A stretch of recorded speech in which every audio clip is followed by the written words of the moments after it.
안녕하십니까. 한반도 안보전략연구원 국제전략연구실장 김원주입니다.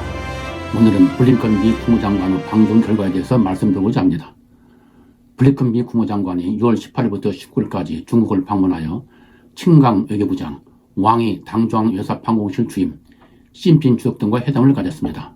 이번 블링컨 장관의 방중은 지난 1월 중국 정찰 풍선 사건으로 취소되었다가 다시 추진되어 성사된 것으로 미중 간 패권 경쟁에 따른 긴장과 갈등이 고조되면서 양국 관계가 날에 갈수록 악화되어 가는 가운데 이루어졌다는 점에서 세계의 관심이 집중되었습니다. 그동안 미중 양국은 설리반 백악관 안보보좌관과 왕이 당중한 외사판공실 주임관의 회담, 왕원타오 중국 상무부장의 미국 방문, 번주 CIA 국장과 클린턴 브링크 국무부 동아태 차관보 등의 중국 방문 등을 통해 양국 관계 개선을 모색해왔으나 아무런 성과를 거두지 못하였습니다. 이와 같이 미중 양국이 대화를 계속해도 아무런 성과를 거두지 못하는 것은 양측의 기본적인 인식 차이에 기인한 것이었습니다. 즉 중국은 미국이 중국 부상을 부당하게 봉쇄를 하고 있다고 생각하고 있는 데 반해 미국은 중국의 국제규범을 위반하는 공세적 행동이 양국 간 군사적 충돌로 비화되지 않도록 안전장치를 마련하는 것이 필요하다고 생각하기 때문입니다. 이러한 인식 차이에 따라 중국은 지난 6월 3일 샹글리라 대화, 즉 아시아 안보회의에서 국방장관 회담을 개최하자는 미국의 제의를 거부하기까지 하였습니다. 이러한 가운데 중국이 블링컨 장관의 방중을 수용한 것은 다음 세 가지 요인에 따른 것으로 평가됩니다. 첫째는 악화되고 있는 경제 때문입니다. 현재 중국 경제는 미국과의 패권 경쟁으로 인한 관계 악화로 해외 투자자들의 중국에 대한 투자 감소, 해외 첨단 기술과 시장에 대한 접근 제한 등으로 어려움이 가속화되고 있어 이러한 난관을 극복하기 위해서는 미국과의 관계 개선 움직임을 보여줌으로써 국제사회의 중국에 대한 우려를 해소할 필요가 있기 때문입니다. 둘째, 미국과 유럽 등 미국의 동맹국들을 갈라치려는 의도 때문입니다.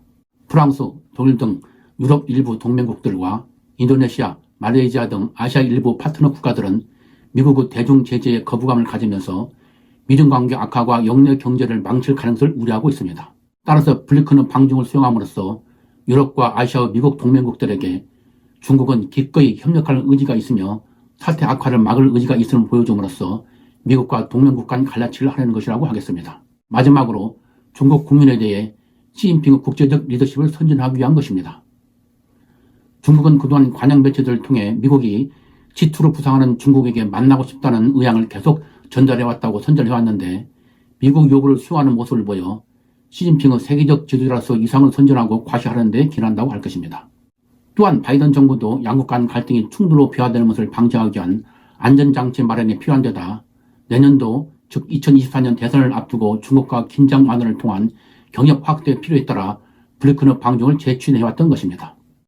이러한 배경하에서 성사된 블링컨 국무장관의 방중은 바이든 정부 출범 이후 최고위급 인사의 방중이자 미 국무장관의 방중으로서는 2018년 10월 폼페이오 국무장관의 방중 이후 5년 만의 방중으로 그만큼 양국관계 개선 모색을 위한 미중 양국의 염원이 담긴 방중이었습니다.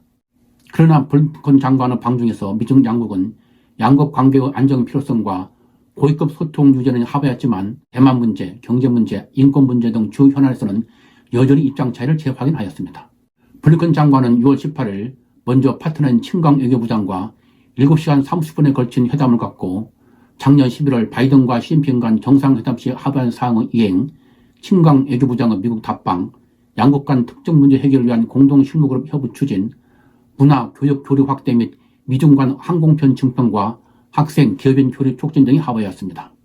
그러나 양측은 대만 문제 등 안보 문제와 디리스키 등 경제 문제에 대해서는 의견 차이를 재확인했으며 특히 대만 문제와 관련 칭강 외교부장이 대만은 중국의 핵심 이익 중의 핵심이자 양국 관계에서 가장 큰 문제이며 가장 돌출적인 위험이라는 점을 강조하면서 미국 측에 대만 독립을 지지하지 않을 것임을 촉구하는 데 대해 블링컨 장관은 자유롭고 개방적이며 규범에 기반한 국제질서를 유지하는 세상을 위한 비전을 진전시키기 위해 동맹 및 파트너와 협력할 것임을 밝히는 것으로 대응함으로써 힘에 의한 일방적 현상 변경 불응 방침 확인은 등 양국의 레드라인을 재확인하였습니다.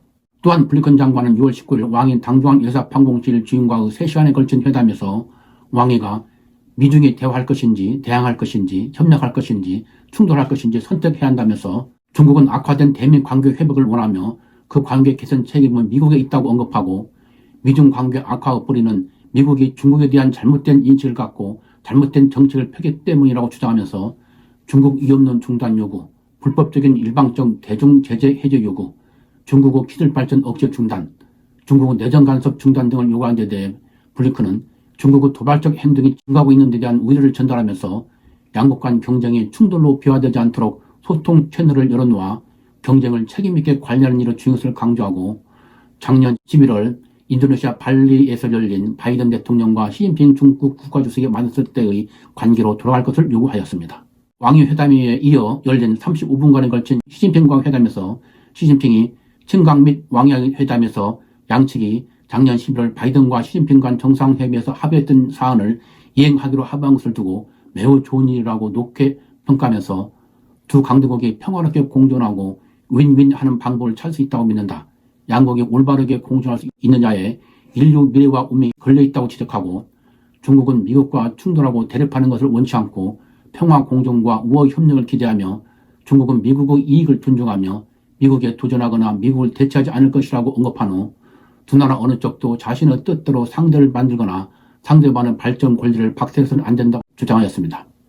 이에 대해 블링컨은 미국은 신냉전을 추구하지 않으며 중국은 레짐 체인지를 추구하지 않고 동맹 관계를 강화해 중국에 반대하는 것을 하지 않으며 하나의 중국을 지지하고 중국과 충돌할 의사가 없다고 언급하고 중국과 고급 교류 및 원활한 소통을 기대하며 의견의 차이를 책임감 있게 관리 통제하고 대화와 교류 및 협력을 모색할 것임을 밝힘으로써 양국 관계를 책임있게 관리해 나갈 것임을 강조하였습니다.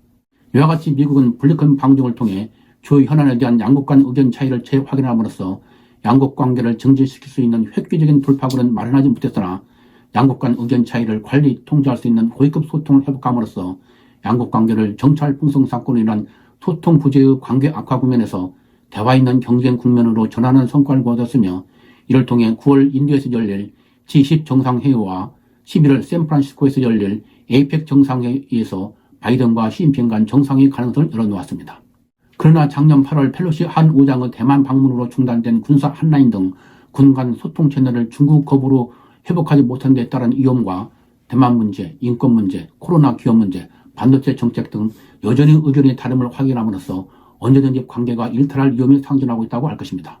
특히 중국이 군사 한라인 개통을 거부한 것은 자신 앞마당인 남중국해와 대만 해협에 미군이 존재하는 것을 수용할 수 없으며 미국에 대한 위협적인 군사활동을 거리낌없이 함으로써 미국에게 위기를 느끼도록 하는 데 따른 것으로 향후 양국 간 군사적 충돌 위험이 잠재되어 있다는 것을 의미하는 것이라고 하겠습니다.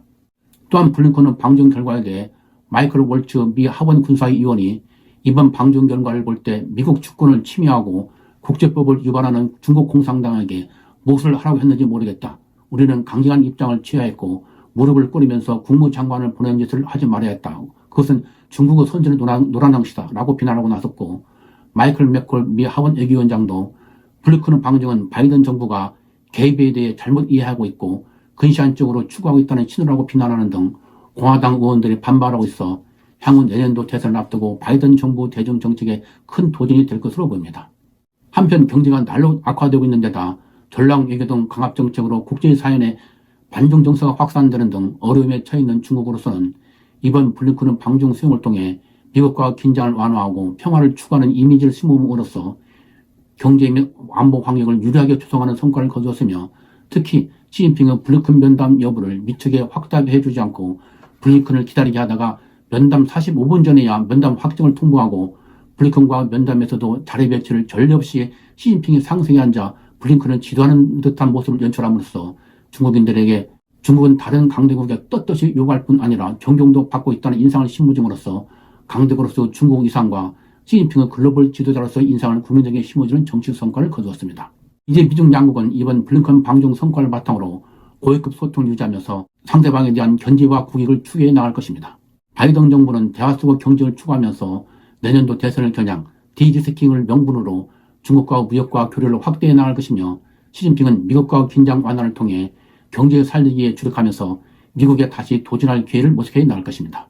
이는 우세한 적군이 열세 아군을 공격해 올 때 일단 후퇴하여 아군의 병력을 보존하면서 적군을 격파할 수 있는 기회를 참을성 있게 기다리다가 기회가 오면 공격하는 마오쩌둥의 적을 기만하는 유역전술인 전략적 퇴각에 따른 것으로 향후 미중 간 갈등과 충돌이 더욱 격렬해질 것임을 시사해 준다고 할 것입니다. 따라서 이번 블링컨 방중으로 미중 간 긴장이 완화되고 중국이 한 발 물러났다고 오판해서는 안 되고 이번 블링컨 방중 성과에 과도한 기대는 금물이라고 하겠습니다. 이는 블링컨 국무장관의 방중이 끝난 다음 날인 6월 20일 캘리포니아주에서 열린 모금 행사에서 바이든 대통령이 정찰 풍선 사건과 관련 시진핑을 독재자로 규정한 데 대해 마오닝 중국 외교부 대변인이 중국의 정치적 존엄을 엄중하게 침범한 것으로 공개적인 정치적 도발이라면서 강렬한 불만과 결렬한 반대를 한다고 언급하고 6월 21일에는 주미 중국 대사관이 중국의 정치 체제와 최고 지도자에 대한 무책임한 발언으로 미국 측의 진정성을 의심하지 않을 수 없다는 내용의 성명을 발표하는 등 강력 반발한 데서 나타난다고 할 것입니다. 이러한 점들을 감안할 때 중국은 반드시 미국에 다시 공세적으로 나갈 것이며 그 여파는 최근 싱하이밍 주한 중국 대사의 처신을 볼 때 한미 동맹을 강화하는 우리에게도 미칠 가능성을 배제할 수 없을 것입니다. 따라서 이에 대한 만반의 대비책을 강구해 나가야 할 것입니다.